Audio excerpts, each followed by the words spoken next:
तो अब इस पार्ट की शुरुआत होती है वहीं से जहां अपना एमसी सेका के फादर अपनी तरफ से सब कुछ कर लिए थे, यानी कि सेका को एक गुड इन्वायरमेंट देना ताकि वो इविल पाथ में ना चले। तो अब सेका लडोनिया पहुंच चुका है ईफा के साथ।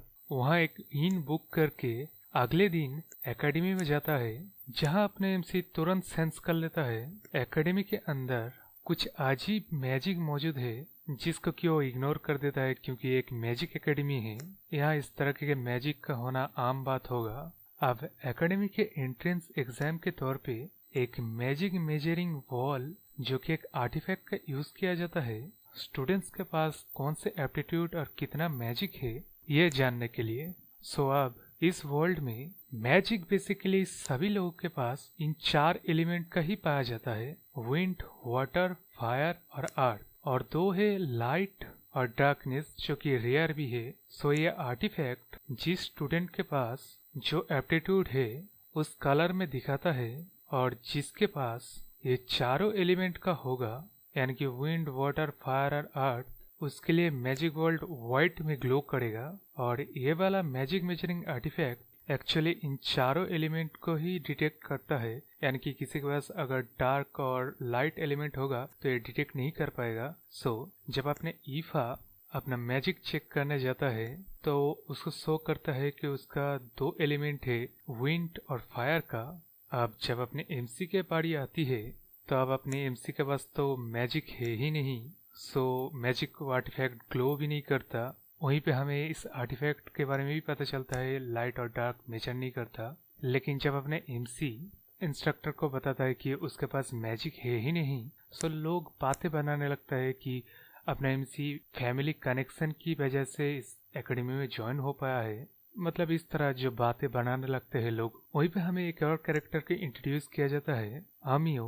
वो एक कॉमनर है लेकिन वो चारों एलिमेंट पोजेस करता है, जिसके लिए मैजिक आर्टिफैक्ट व्हाइट में ग्लो करने लगता है। सो अब आमियो बिल्कुल हराओसी जो कि अपना सेखा है उसके एग्जैक्टली पिछले जन्म के स्टूडेंट की तरह दिखता है, जो कि उसका डेथ का कॉज बना था। सो आमियो बिल्कुल उसकी तरह दिखता है। अब वहां से सीन शिफ्ट होके रिटन एग्जाम की तरफ दिखाया जाता है। उसके बाद प्रैक्टिकल एग्जाम की तरफ दिखाया जाता है, जहाँ सब लोग अपना अपना मैजिक दिखा रहा है। लेकिन जब ईफा की बारी आती है तो वो मिड लेवल मैजिक का यूज करके वो भी 2-2 एलिमेंट का सबको चौंका देता है। अब जब अपने एमसी की बारी आती है वो भी ब्लू फ्लेम यूज करता है, अर्थ मेटल मैजिक यूज करता है। तो वो अर्थ मेटल मैजिक क्रिस्टलाइजेशन की साइंस के ऊपर काम करता है, जो कि हम लोगों को तो समझ में नहीं आने वाला है। तो आगे बढ़ते हैं। उसके बाद water and ice magic use करता है। तो अपना एमसी वहीं पे रुक जाता है क्योंकि अपना पूरा पावर किसी को क्यों दिखाएगा। उसके बाद एग्जाम खत्म हो जाता है। तो अब यहाँ इंस्ट्रक्टर बात करता है जो कि आमियो है, जो कि 4 एलिमेंट के यूज कर सकता है। उसको कंसिडर किया जाता है कि वो हीरो है। तो इस दुनिया में एक लेजेंड है कि डीमन लॉर्ड डेस्टिन है, रिबॉर्न जरूर होगा और उसके कहर से ह्यूमैनिटी को हीरो बचाएगा। तो ये बात सही है या नहीं, ये बात आगे जाके पता चलेगा। अब वहां से सीन शिफ्ट होके कुछ दिनों के बाद का सीन दिखाया जाता है। एकेडमी की तरफ से ऑफिशियली लेटर आता है जिसमें बताया जाता है वही सेखा और ईफा फॉर्मली मैजिक एकेडमी वो दोनों इनरोल हो चुके हैं। अब एंट्रेंस सेरेमनी में जाते हुए सेखा डार्क एलिमेंटों का मैजिक फील करता है, जिसको कि आगे जाके देखने में पता चलता है कि यहाँ कोई मैजिक सर्कल बना हुआ है, इसीलिए ये डार्क एलिमेंटो इतने तादाद में यहाँ पे मौजूद है। तो सेखा इस सर्कल के बारे में ज्यादा कुछ नहीं करता क्योंकि वो सोच रहा है कि ये एकेडमी का प्रॉपर्टी है, एकेडमी का मैजिक है और एकेडमी का मैजिक सर्कल है। लेकिन वो अमाउंट ऑफ मैजिक को देख के वहाँ अपना एक पेपर एफएजी छोड़ के एंट्रेंस सेरेमनी में चला जाता है। तो सेरेमनी में स्पीच वगैरह दिया जा रहा है जो कि आमियो दे रहा है। तभी वो मैजिक सर्कल चमकने लगता है, जिसके बारे में सबसे पहले तो अपने सेखा को पता चलेगा पेपर एफएजी की वजह से। तो वो सर्कल एक्चुअली लेसर डीमन को समन करता है, जो कि आके किसी को ढूंढने लगता है और ज्यादा फाइट नहीं करता, जिस बारे में अपना एमसी नोटिस करता है।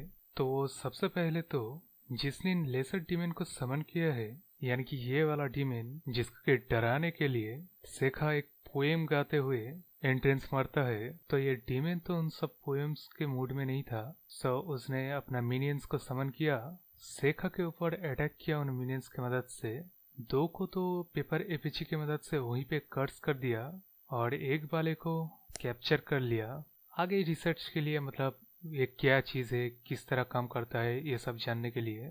तो इस डीमन का नाम है गेलगालियोस और ये खुद अब अपनी सेखा से निपटेगा। इसके लिए वो मैजिक सॉर्ड भी समन करता है। तो सेखा टेस्ट करने के लिए पहले तो एक फायरवॉल से अटैक करता है, लेकिन इसके बाद सेखा के हर एक अटैक को वो डीमन आसानी से डॉज कर लेता है या खत्म कर दे रहा है। उसी बीच वो डीमन एक और सॉर्ड समन करता है जिसको कि वो कभी भी टेलीपोर्ट कर सकता है और किसी भी दिशा से अटैक भी कर सकता है। तो वो डीमन समनिंग शॉट के साथ खुद टेलीपोर्ट होके कुछ बार अटैक करने के बाद सेका को हाथ को काट लेता है। वहीं पे सेका रुक के उस डीमन से पूछता है कि तो बताओ, तुम्हारा मिनियन इसको ढूंढ रहा था। तो वो डीमन भी बता देता है कि वो हीरो को ढूंढ रहा है, ताकतवर बनने से पहले ही खत्म करने के लिए। तो हीरो तो अपना अमियो जिसको माना जा रहा है। तो ये छोटी सी बात होने के बाद वो लोग फिर से लड़ने लगता है और वो डीमन किसी भी दिशा से शॉर्ट समन करने की वजह से अपने एमसी सेखा को बड़ी ही आसानी से मार देता है। और मार के जब जाने लगता है अमियो को ढूंढने के लिए, तभी अपना सेखा फिर से पोएम गाने लगता है। यानी कि जिस बंदे के साथ अभी तक वो डीमन लड़ाई कर रहा था वो भी एक पेपर एपीजी ही था। तब यहाँ सेखा उसी डीमन के समन के शॉर्ट के ऊपर खड़ा हुआ है, जिसको देख के ही वो डीमन फिर से अपने सेखा को मार देता है। लेकिन सेखा फिर से अलाइव हो जाता है, जिसको देख के और डीमन फिर से अटैक करने लगता है। लेकिन इस बार अपना सेखा पहले तो वाटर मैजिक इस्तेमाल करके उसको भिगा देता है। उसके बाद एक लाइटिंग बीस्ट समन करके उसका लाइटिंग का एक झटका देके सोच रहा था कि डीमन अब खत्म हो गया है। लेकिन तभी वो डीमन सेखा के पीछे से अपना हाथ आर पार कर देता है। लेकिन ये वाला सेखा भी एक पेपर एपीजी था। तो ये सारे अटैक फेल होने के बाद वो डीमन अपने सेखा से कहता है कि तुम्हारा वो जो स्ट्रेंज मैजिक है वो तुम कर रहे हो उन पेपर एपीजी की मदद से, और हम दोनों इतने सारे अभी तक अटैक कर चुके हैं, तुम्हारा वो पेपर एपीजी अब तक तो कम हो चुका होगा। लेकिन सेखा तो पिछले 12 सालों से इन पेपर एपीजी को बना रहा है।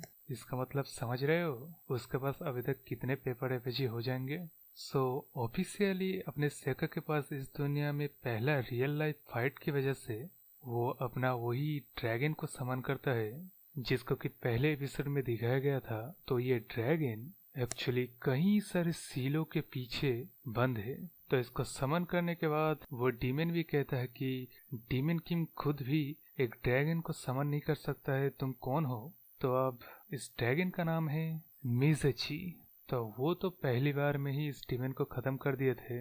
लेकिन इसके बाद वो ड्रैगन मिज़ची भागने लगता है अपने एमसी से, क्योंकि जब वो रिवॉर्न हो गया है तब मतलब अपना बॉडी छोटा है और स्पिरिचुअल मैजिक ये सब का लफड़ा चल रहा है। सो उस ड्रैगन को दोबारा कैप्चर करने के बाद सेखा जहाँ एंट्रेंस सेरेमनी हो रहा था वहाँ आ जाता है। वहाँ वो देखता है आमियो अकेले ही सारे लेसर डीमन को खत्म कर चुका है। इसका मतलब वो सब लोगों को बचा तो लिया है, लेकिन उन लोगों को देख के ऐसा लग रहा है कि वो अब अमियो से डर रहा है। आप अपना एमसी का पिछले जिंदगी का जो एक्सपीरियंस रहा है कि घर का भेदी लंका ढाए, यानी कि अमियो जिन लोगों को बचा रहा है एक दिन वही लोग उसके पीछे पड़ जाएंगे। और सेखा एग्जैक्टली यही चाह रहा है कि वो सबसे ताकतवर के पीछे खड़ा रहेगा। सो जब इसी सबसे ताकतवर बंदे के पीछे पूरे दुनिया आएंगे तब वो सब लोगों को देख लेगा। तो अब इसी सोच के साथ अगले सीन में दिखाया जाता है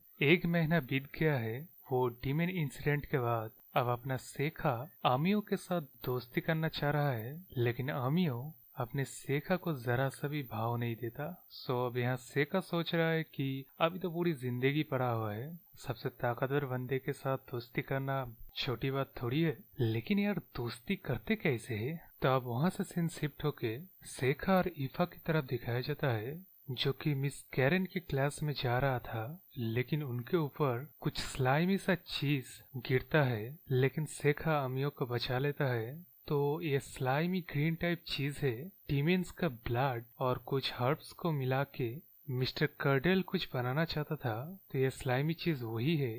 तो वो ये चीज को कहीं और ले जाने की कोशिश कर रहा था, लेकिन वो कंट्रोल नहीं कर पाया और इन दोनों के पास आके गिरा। सो यहाँ एक और इन्फॉर्मेशन पता चलता है कि डार्क मैजिक टाइम, स्पेस और ग्रेविटी जैसी चीजों को कंट्रोल करता है, और light magic light is self और लाइटिंग जैसे चीजों को कंट्रोल करता है। सो मिस्टर कर्डेल इन दोनों एलिमेंट को ही पोजेस करता है, जो कि ऑब्वियसली रेयर है। तो वहाँ तो कुछ नहीं होता, वहाँ से सिंसेप्टो के मिस कैरन के क्लास को दिखाया जाता है, जो कि क्लास को इन्फॉर्म करता है अगले हफ्ते के स्कूल के सालगिरह के बारे में, और अपने क्लास के बेस्ट स्टूडेंट को यानी आमियो और ईफा को लर्डोनिया फॉरेस्ट के टेम्पल पे एकेडमी के बेस्ट स्टूडेंट का जाना एक ट्रेडिशन है, इसके लिए बुलाती है। तो अब यहाँ वो डीमेन आमियो का नाम नहीं जानता था, सिर्फ जानता था कि वो ताकतवर है और रेड हेयर है आमियो के पास, यानी कि कोई आमियो को टारगेट कर रहा है इनसाइड से, मतलब अंदर से।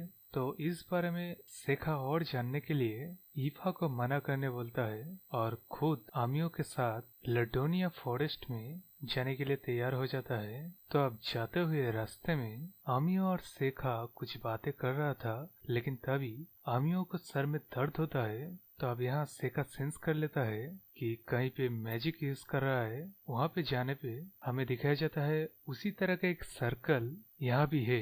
तो जब वो दोनों उस सर्कल के करीब पहुंचते हैं, उन दोनों को टेलीपोर्ट कर दिया जाता है एक डंजन में, जहाँ तुरंत कुछ लिजर्ड टाइप मॉन्स्टर उन दोनों के ऊपर अटैक कर देता है। यहाँ से एक बात तो कंफर्म हो जाता है कि एकेडमी के अंदर कोई है जो कि आमियो एक हीरो होने की वजह से पहले ही टीमिन के साथ खत्म करने के लिए मतलब ये सर्कल वाला प्लान बनाया है। तब इस तरफ आमियो डंजन के बारे में बेहद कुछ जानता है, इस तरफ अपना सेखा भी पेपर एपेची की मदद से स्कूल में छोड़े हुए जो पेपर एपेची है और वो अब कहाँ है ये पता लगाने की कोशिश कर रहा है अंदर ही अंदर। तो ये एक डंजन है जहाँ मॉन्स्टर्स भरे पड़े हुए हैं। तो लड़ते हुए अमियो बेहोश हो जाता है, तब अपना सेखा ट्रू पावर इस्तेमाल करके सभी मॉन्स्टर को मार देता है। तो जब अमियो को होश आता है तो उसे फिर से हेडेक होने लगता है। तो सेखा पूछता है कि उसे क्या हमेशा ही ऐसा हेडेक होता है। तो अमियो बताता है कि वो सिर्फ स्कूल में आने के बाद ही ये हेडेक होना स्टार्ट हुआ है, जिससे सेखा एक कर्स ब्लॉकिंग सील बनाता है जो कि काम भी करता है, यानी कि आमियो के ऊपर किसी ने कर्स लगाया है, जिसको कि सेखा अपने एक्सोसिस्ट मैजिक की मदद से कैंसिल भी कर देता है। तो यहाँ वो दोनों अपने कुछ बचपन की बातें शेयर करता है, जो कि ज्यादातर बुरा ही है। अपना सेखा एक मिस्ट्रेस का बच्चा है, तो घर में कोई उसे अच्छा ट्रीट नहीं करता, लेकिन हम सब तो जानते हैं सेखा कौन है। मगर आमियो बचपन से ही नहीं डरता था, एडवेंचरिंग और फाइटिंग में इन्वॉल्व था, और उसके पेरेंट्स भी एडवेंचर ही है। और आमियो के इस फाइटिंग और एडवेंचरिंग की जिद की वजह से उसे सब लोग अलग नजर से देखते हैं। सो वो सबसे ताकतवर बनने के लिए लडोनिया मैजिक एकेडमी में आया है, जिससे वो सबसे ताकतवर बनेगा। जब एडवेंचरिंग करना, फाइट करना बोरिंग हो जाएगा, सो तब तो शायद वो नॉर्मल बन पाएगा। यही सोच के अमियो लडोनिया मैजिक एकेडमी में आया है। तब सेखा उसे समझाता है कि ऐसी कोई बात नहीं है, और इनडायरेक्टली ये भी बताता है कि वो शायद हीरो हो सकता है। तब यहाँ से वो दोनों बाहर निकलने के चक्कर में मॉन्स्टर से फाइट करते हुए इस डंजन के मेन बॉस के पास पहुंच जाता है, जो कि एक नागा है, जिसके बारे में अमियो बताता है कि ये रिजिलियंट बेहद होता है, कि नागा बेहद ताकतवर और टफ होते हैं हराने के लिए। लेकिन फिर भी वो दोनों उस नागा से लड़ाई करता है और उसको हरा भी देता है। तो अब यहाँ हमें पता चलता है सेखा कब का इस डंजन को ढूंढ चुका था, और वो कभी भी इस डंजन से निकल सकता है अमियो को लेके। लेकिन वो थोड़ा एडवेंचर करना चाहता था और अमियो को थोड़ा एक्सपीरियंस भी दिलाना चाहता था। इस चक्कर में वो डंजन बॉस से फाइट किए। तो इस डंजन बॉस को हराने के बाद उनको एक मिथ्रिल सॉर्ड मिलता है और एक रिंग मिलता है। तो इस डंजन से निकलने के बाद टीचर्स को पता चलता है कि लडोनिया फॉरेस्ट में जो टेम्पल है उसके नीचे एक डंजन मौजूद है, और इन दोनों से इंटरोगेट भी करता है। तो ये दोनों जो कुछ है सब कुछ बता भी देता है उन लोगों को। बस ये बात को छोड़ के कि अमियो को किसने पहले कर्स दिया है जिसको कि सेखा खुद निपटने वाला है। यानी कि अगले सीन में दिखाया जाता है मिस्टर कर्डेल एक रिचुअल कर्स परफॉर्म कर रहा है जिसको कि सेखा आके बताता है। तो अब यहाँ सेखा सोचता है कि मिस्टर कर्डेल एक डीमन है जो कि रूप बदला हुआ है, लेकिन ऐसा नहीं है। डीमन इंसानों का यूज कर रहा है स्पाई करने के लिए। ऐसा है कि एम्पायर भी डीमंस को ट्रेन करता है और डीमंस को यूज करता है स्पाई के लिए भी। अब यहाँ सेखा मिस्टर कर्डेल को फुल प्लान बताता है कि वो हीरो को मारना चाहता था, इसके लिए ये सब कुछ कर रहा है। सो अब यहाँ इस वर्ल्ड में किसी को कर्स देने के लिए उसके आसपास रहना पड़ता है, लेकिन मिस्टर कर्डेल लाइट मैजिक की मदद से किसी को कहीं भी कर्स दे सकता है। लेकिन कर्स का एक नियम होता है जो कि कंडीशन के ऊपर बेस्ड है। तो एक कंडीशन था जो कोई डीमन ब्लड में पूरी तरह से भीगा हुआ होगा उसे ही ये रिचुअल कर्स लगेगा, जिसके बारे में मिस्टर कर्डेल बड़े ही गर्व से सेखा को बताने लगता है। लेकिन सेखा तो एक एक्सोसिस्ट है, तो सेखा के शायद बेसिक काम ही है कर्स से निपटना या कर्स देना। तो सेखा अपने स्किल को दिखाने लगता है। उस रिचुअल कर्स को पहले तो एक पेपर एफिजी में कंटेन कर रहा था, लेकिन डीमन ब्लड की मदद से उसने अपने ऊपर ही कर्स को ले लिया। उसके ऊपर से उस कर्स को मिस्टर कर्डेल के ऊपर ही रिफ्लेक्ट भी कर दिया। तो मिस्टर कर्डेल का चैप्टर तो खत्म हो गया।